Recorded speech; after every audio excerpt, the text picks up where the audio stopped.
हरे कृष्णा। तो आज हम ऐसी 6 मिस्टेक्स के बारे में बात करने वाले हैं जिनके वजह से हमारी अच्छी खासी गाड़ी भक्ति मार्ग पे चलती हुई हमारी इस गाड़ी को ऐसे क्रश कर सकती है। तो पहली मिस्टेक है हमारा सेल्फ ऑब्सेशन।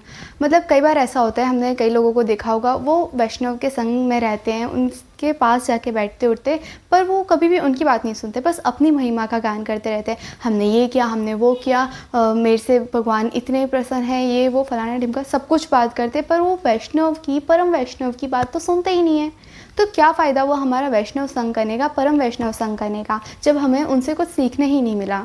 तो सबसे पहली मिस्टेक ये है कि हमें कभी भी वैष्णव के सामने, हमसे बड़े गुरुजन के सामने कभी भी अपना मुंह ज़्यादा नहीं चलाना चाहिए, बल्कि जितना ज़्यादा हो सके हमें उनकी बात का श्रवण करना चाहिए, ताकि हमारी ये डगमगाती हुई गाड़ी सीधे ट्रैक पे चलने लग जाए।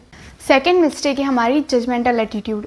हम किसी को भी देख के फ़ौरन से जज कर देते, बिना उनके बारे में जाने, बिना उनके बारे में समझे, उनके तत्वों को समझे बिना ही हम उन्हें बस बाहर के वेशभूषा से ही जज कर देते हैं। हमें कभी ऐसा नहीं करना चाहिए। एग्जांपल के मैं बता रही हूँ कि एक बार प्रभुपाद जी अपने काम में लगे हुए थे, उनके चेक वगैरह का, बुक्स वगैरह के, सबके काम में लगे हुए थे, और एक व्यक्ति आए, वो बाहर से उन्हें बस देख रहे थे। तो उस टाइम पे तो प्रभुपाद जी अपना काम कर रहे थे, तो वो व्यक्ति उनके पास आए प्रभुपाद जी के, और उन्होंने कहा कि स्वामी, आप तो कहते हैं सततम कीर्तनमयम, तो अभी आपका सततम कीर्तन कहाँ गया? आप तो बस अपने चेक में, अपनी बुक्स डिस्ट्रीब्यूशन में और इन सब कामों में लगे हुए हैं। तो तब प्रभुपाद ने कहा कि तुम मेरे पास आओ और मेरे पीठ पे कान लगाओ। तो जब वो इंसान अब उनकी पीठ पे कान लगाते हैं तो उनको क्या सुनने को मिलता है? हरे कृष्ण कृष्ण कृष्ण हरे हरे, हरे राम राम राम हरे हरे। बाहर वो काम में लगे हुए, पर उनके अंदर निरंतर हरे कृष्ण महामंत्र का जप चल रहा है। इसलिए कभी भी हमें बाहर से जजमेंट नहीं करना चाहिए, किसी को भी, कोई भी हो। आप किसी को बात करते हुए देख रहे हो, या फिर वो बहुत सारे लोगों के बीच में चैंटिंग कर रहे हैं, इट डजंट मीन कि उनका पूरा कंसंट्रेशन उन बातों पे ही है। नहीं, उनका भाव है, वो कर सकते हैं इतना, इसलिए वो कर रहे हैं। तो हमें जजमेंट कभी भी नहीं देना चाहिए किसी को। थर्ड हमारी सबसे बड़ी मिस्टेक होती है कैजुअल एटीट्यूड। कैजुअल एटीट्यूड का मतलब है, जो चीज़ हमारे पास होती है ना, तो हमें उसकी कदर नहीं होती, ये तो सभी लोग जानते हैं। तो उसी तरह से जैसे कि हरिद्वार वालों को पूछो, वो गंगा कितने बार स्नान करने गए, या गंगा की आरती में कब वो जाते हैं, तो वो यही बोलेंगे कि हम तो चले जाते महीने में 1-2 बार, थोड़ा एंटरटेनमेंट के लिए पॉपकॉर्न वगैरह लेके, है ना। बट वहीं अगर अभी हमारे एरिया में किसी से पूछा जाए कि आप लोग गंगा मैया के बारे में कुछ बताएं, तो उनका जो भाव होगा ना, वो हरिद्वार वालों से बहुत अलग होगा। वो तो बस ऐसा चाहेंगे कि मैया हम पे कृपा करे, हमें बुलाए वहाँ, ऐसा उनका भाव होता है। उसी प्रकार से जैसे कि हमारे जो गुरुजन होते हैं, हम उन्हें बड़े हल्के में लेते हैं, और फिर वहीं बाहर से कोई गुरुजन आ जाए तो उनके पास ज़्यादा जाएंगे कि ये प्रभु जी अच्छे हैं, ये प्रभु जी बड़े हैं, इनके साथ फ़ोटो लेनी, ये वो। और जो हमारे रेगुलर वाले शिक्षा गुरु होते हैं, जो हमारे, हम उनको बड़े एकदम हल्के में रहते। ऐसा नहीं है जो बाहर से आए हैं हमें उनका भी सम्मान करना है, बट जो हमारे गुरुजन हैं, हमारे शिक्षा गुरु हैं, हमें उनका भी सम्मान करना है। ये मिस्टेक हमें बिल्कुल भी नहीं करनी, वरना हमारी भक्ति की गाड़ी डगमगा जाएगी।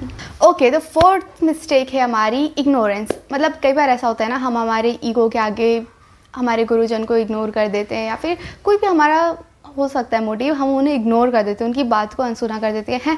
ऐसा हो सकता है क्या? ऐसा कुछ भी नहीं है। ऐसा करके हम उनकी बातों को इग्नोर करते हैं और अपनी बात को आगे रखते हैं। कभी नहीं करना है हमें। एक एग्जांपल से समझते हैं। एक मेला चल रहा है, वहाँ पे एक परम वैष्णव आए, जो एकदम सिंपल से साधु और उन सब के भेष में आए, एकदम सिंपल है, सब कुछ सिंपल है, ठीक है। और वहाँ पे एक सेलिब्रिटी आया बड़ी सी कार में, और एकदम ताम झाम के साथ, और वो आगे पीछे लोग चलते हैं ना, वो ब्लैक कपड़ों में, जो भी बोलते हैं उन्हें, तो फुल ताम झाम के साथ आए, ठीक है। और हमें पता है वहाँ वैष्णव भी आए, बट लोग कहाँ भागेंगे? उस एक्टर के पीछे भागेंगे, और उस एक्टर से एक पैसे का कुछ सीखने नहीं मिलेगा हमें, बट फिर भी हम उसके पीछे ही भागेंगे। बल्कि हमें ऐसा बिल्कुल नहीं करना है। अगर हमें कहीं वैष्णव जन मिलते हैं, कहीं गुरुजन मिलते हैं, तो हमें फ़ौरन उनके पास जाना है, क्योंकि हम उनके पास जाएंगे तो थोड़ा बहुत ही सही, पर हमें कुछ नया सीखने को मिलेगा, जो हमारी भक्ति मार्ग में हमारे लिए हेल्पफुल होगा, ठीक है। तो हमें इग्नोर बिल्कुल भी नहीं करना वैष्णव जन को, हमारे गुरुजनों को। तो हमारी फिफ्थ मिस्टेक है ईर्ष्या। अब ईर्ष्या के बारे में आपने सुना होगा ना, जैसी हमारी दृष्टि वैसी सृष्टि। हम जैसा देखेंगे वैसे हमें आजू बाजू की चीज़ें दिखेंगी। जो हमारा पर्सपेक्टिव होगा वैसी ही हमें दुनिया दिखेगी, भले वो वैसी ना हो। मैं एक एग्जांपल से समझाती हूँ। 2 शिष्य थे, वो दोनों एक साथ गए गुरुकुल में, और दोनों ने एक साथ शिक्षा शुरू की। एक एकदम स्वभाव बोलते हैं ना, एकदम शांत था, वो एकदम शांति वाला था कि सब अच्छे हैं और सबके प्रति बहुत प्रेम भाव ऐसा इंसान था वो। और दूसरा था बड़ा ईर्ष्या वाला, अंदर से जलने वाला इंसान। मतलब ये इंसान मुझसे आगे नहीं निकलना चाहिए, ये मुझसे ज़्यादा बुद्धिमान नहीं है, मैं सर्वश्रेष्ठ हूँ, ऐसे टाइप का इंसान। और रियलिटी पता है क्या होती है लास्ट में, जो शांत स्वभाव का था उनके पास बहुत ज्ञान था, बहुत ज़्यादा ज्ञान का भंडार हो गए वो। और जो ईर्ष्या कर रहा था, जो सब में जले मरे जा रहे थे, वो वहीं के वहीं रह गए, जहाँ उन्होंने शुरुआत की थी वो वहीं पड़े रह गए। और शांत स्वभाव वाले एकदम ऊपर चले गए, उनको बहुत ज्ञान मिला। तो इसके लिए हमें कभी किसी से ईर्ष्या नहीं करनी चाहिए, क्योंकि ईर्ष्या से सिर्फ हम अपने मन को जलाएंगे, पर उससे हमें कुछ सीखने को नहीं मिलेगा। तो हमारी 6th मिस्टेक आती है प्राइड, यानी कि घमंड। भगवान को ना घमंडी लोग बिल्कुल भी नहीं पसंद। वो हमेशा यही सोचते कि इसके पास बहुत घमंड है ना, इसका घमंड तो अभी मैं चकनाचूर करूँगा। तो इसके लिए हमें घमंड बिल्कुल भी नहीं रखना चाहिए। लाइक हमने कई सारे ऐसे लोग देखे होंगे कि जिनके पास ऐसा बहुत घमंड होता है कि मुझे ही सब आता है, मैं ही सर्वश्रेष्ठ हूँ। बिल्कुल मत करो ऐसा, वरना ये गाड़ी है ना ऐसे पलट ही जाएगी पूरी, आगे भी नहीं चलने वाली है।